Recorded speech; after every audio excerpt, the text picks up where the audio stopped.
बाबर की तस्वीर यही है। यही था मुगल वंश का संस्थापक जिसने मुगल वंश की स्थापना की थी 1526 ईस्वी में।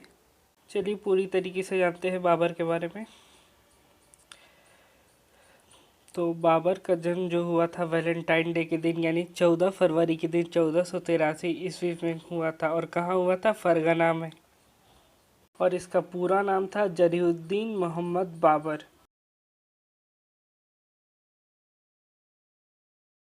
इसका जन्म 14 फरवरी 1483 को हुआ था फरगना में। फरगना जो है हमारा मध्य एशिया का एक क्षेत्र है। तो चलिए आगे देखते हैं।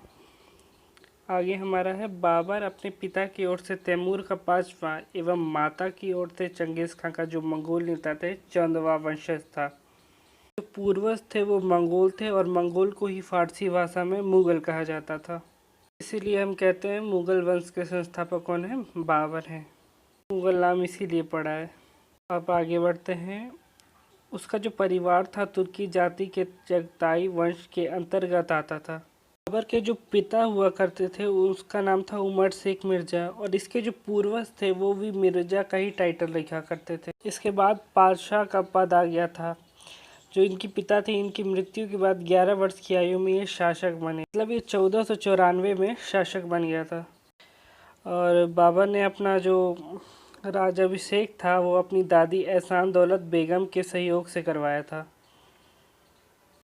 तो 1504 में काबुल विजय के उपरांत बाबर ने अपने पूर्वजों द्वारा धारण की गई उपाधि मिर्जा को त्याग कर दिया गया और उपाधि कौन सी धारण कर ली? पातशाह उपाधि धारण कर ली। इसके बाद जब पद पातशाह की उपाधि देने लगे तो वो बादशाह कहलाने लगा। बाबर का भारत के विरुद्ध किया गया प्रथम ये अभियान जो था वो 1519 में था। वो किया गया था यूसुफजाई जाति के विरुद्ध किया गया था। बाबर ने भारत में 5 बार आक्रमण किया था जिसमें से पहला आक्रमण आप देख ही रहे हैं 1519 को किया। यूसुफजाई जाति के विरुद्ध किया था। आप 1519 में भारत में इसने 2 बार आक्रमण किए और इसने एक 1520 में किया था और एक 1524 में किया था। और आखिरी और 5वीं बार जो किया था 1526 में किया था पानीपत के पानीपत का ये जो आप लोग जानते ही हैं।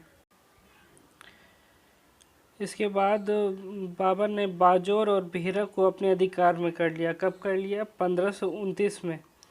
1529 में इसने बाजौर और बेहरा को अधिकार में कर लिया। यह बाबर का प्रथम भारतीय अभियान था जिसमें बाबर ने तोपखाने का प्रथम बार प्रयोग किया था, यानी पहली बार प्रयोग किया था। ये यूँ कहें हुआ था।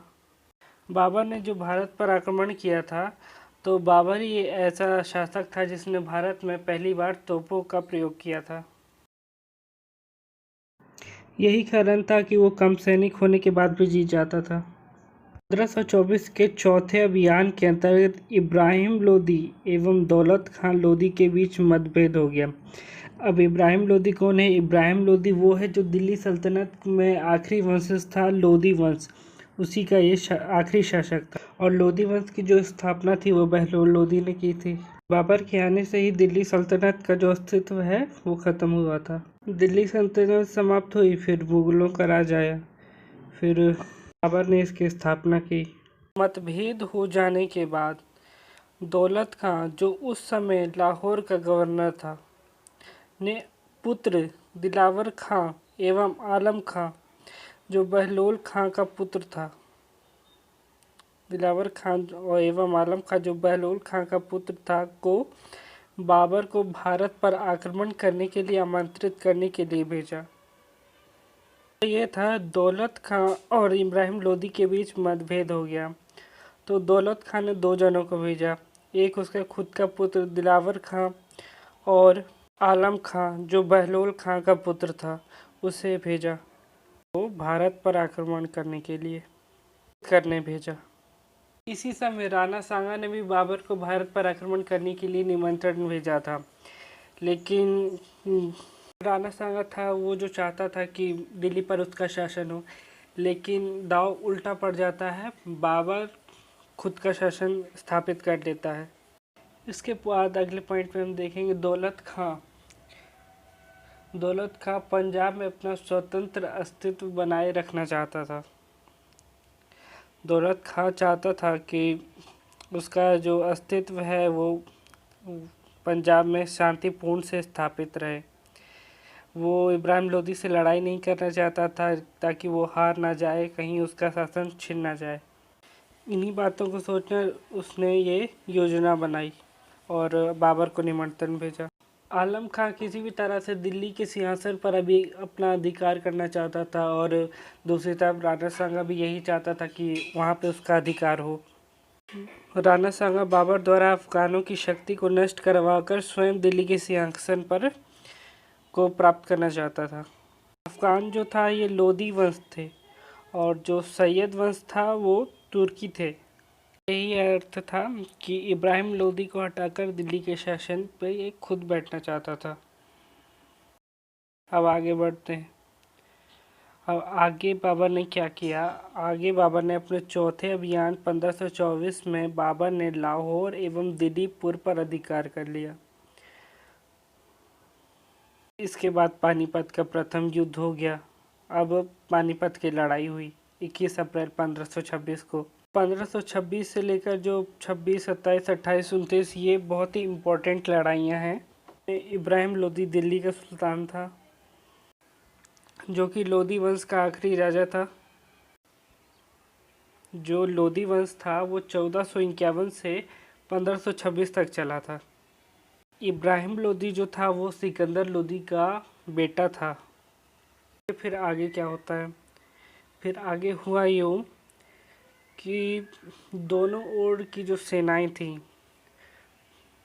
पानीपत के मैदान में आमने सामने आ गई थी और युद्ध जो था 21 अप्रैल को आरंभ हो गया।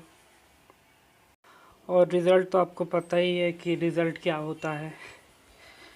बाबर इसमें जीत जाता है और निर्णय तो दोपहर तक ही हो गया था इसका। और युद्ध में इब्राहिम लोदी बुरी तरीके से परास्त हुआ एवं मार दिया गया।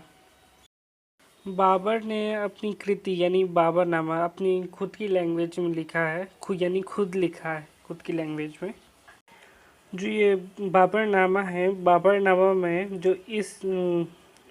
में इस युद्ध को जीतने में मात्र 12,000 सैनिक का उपयोग किए जाने का उल्लेख किया गया। मतलब जो बाबरनामा है बुक है उसमें बाबर ने सिर्फ 12,000 सैनिक का उल्लेख है। पानीपत के ही युद्ध में बाबर ने अपने प्रसिद्ध निशानेबाज उस्ताद अली और मुस्तफ़ा की सेवाएं ली थी। उस्ताद अली और मुस्तफ़ा जो बहुत ही प्रसिद्ध निशानेबाज थे, इन दोनों ने अपनी भूमिका निभाई थी पानीपत के युद्ध में। इसके बाद भारत विजय के उपलक्ष्य में ही बाबर ने प्रत्येक काबुल निवासी को एक एक चांदी का सिक्का और उपहार स्वरूप प्रदान किया था। इसलिए इसकी उदारता के कारण इसको कलंदर की उपाधि दी गई है। में क्वेश्चंस आते हैं कि है ना, कलंदर की उपाधि किसे दी गई है? तो कलंदर की उपाधि दी गई है बाबर को। इसके बाद 17 मार्च 1527 ईस्वी को खानवा का युद्ध बाबर एवं राणा सांगा के बीच लड़ा गया। जो राणा सांगा थे वो सांगा वही राजपूत शासक थे जिन्होंने बाबर को न्योता दिया था भारत पर आक्रमण के लिए, लेकिन दाव उल्टा पड़ जाने के कारण बाबर ने अपना अधिकार कर लिया था। यह दूसरा युद्ध था, खानवा का युद्ध। राणा सांगा को लगा कि बाबर आएगा, लूट करके सब चला जाएगा, लेकिन बाबर वहीं अपना शासन स्थापित कर लिया। इसी कारणवश खानवा का युद्ध हुआ राणा सांगा और बाबर के बीच में। इसके बाद 29 जनवरी 1528 को बाबर ने चंदेरी का युद्ध लड़ा और वहां के सूबेदार मेदिनी राय को परास्त कर दिया। खानवा का युद्ध जो लड़ा था ना बाबर ने, खानवा का युद्ध जीतने के बाद इसने गाजी की उपाधि धारण की थी। क्वेश्चन पूछे जाते हैं कि गाजी की उपाधि किसने धारण की थी? तो बाबर ने धारण की थी। जो आखिरी युद्ध लड़ा था यानी 6 मई 1529 ईस्वी को बाबर ने घाघरा का युद्ध लड़ा। इसमें बंगाल एवं बिहार के संयुक्त सेना को हरा दिया था। ये अफगानों की सेना थी। ये युद्ध जो हुआ था अफगान और अफगानियों और एवं बाबर के बीच में हुआ था। ये युद्ध बाबर जीत लिया था।